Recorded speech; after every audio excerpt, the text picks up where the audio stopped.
Pythagoras used to say there are three laws regarding human evolution. The first one is instinct. Most people live by instinct. The second one is reason, and the third one is grace. He calls it grace. I call it the spiritual law. You can call it Tao.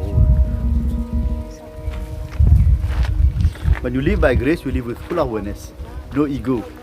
Nature is acting for you. So your life, whatever you do, whatever action you do, you are sitting, you are drinking, you are eating, whatever action you do is just like a grace. It's beautiful. It's just like a child running hither and thither, you know. But in the case of reason, that could be very much cunning, very calculating, smart, very mathematical.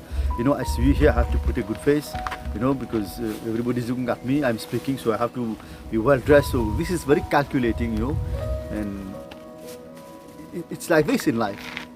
You know, you put on different masks, wherever you are, you're going for an interview, you have to be well dressed, you have to speak about things, even their lies, you know.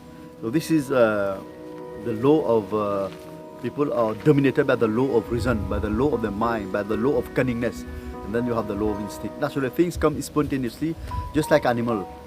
You know, there's nothing wrong in being animal. There's nothing wrong in being instinctual. But when you are only instinctual, then you are animal. You are on the lower ranks of evolution. But when you are instinctual, animalistic, innocent, simple, yet fully alert and aware, then it becomes grace. Then it becomes, because we cannot deny and reject our animal past.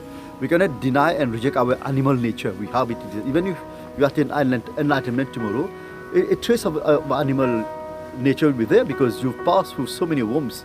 It's not easy to erase them completely.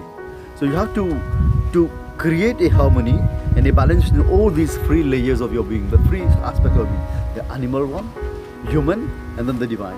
You can say, in the case, it happens, for example, in the case of the Buddha, he was nearly completely divine. No? He was like an angel. You will not see any trace of human or animal being in him. In the case of Krishna, he was totally divine. You know, Krishnamurti, myself, Osho, we are more human, you know, we have the divine nature, we have outside. We are more human, behave like everybody, normal, walking. I get easily lost in a crowd. But it's very difficult for a Buddha to get lost in a crowd. You can pick him up anywhere, anytime. He was so different. So my approach to life is that you have to embrace, encompass all these, your animal nature, your human nature, but of course, ultimately it is the divine nature that should prevail.